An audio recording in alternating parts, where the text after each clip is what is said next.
Hello everyone, in this video, I will show you how to find the SWIFT code of your Raiffeisen Bank account. First, open the Raiffeisen mobile banking app on your phone. If you are not already signed in, enter your username, password, or use biometric login.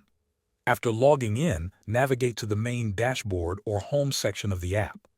This page usually shows a list of your accounts, such as your current account, savings account, or other banking products you may have. Next, tap on the account for which you want to find the SWIFT code.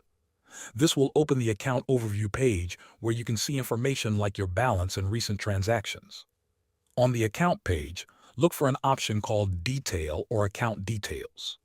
Tap on this tab to open the full information for your account. Inside the Details section, you will see important banking information connected to that account.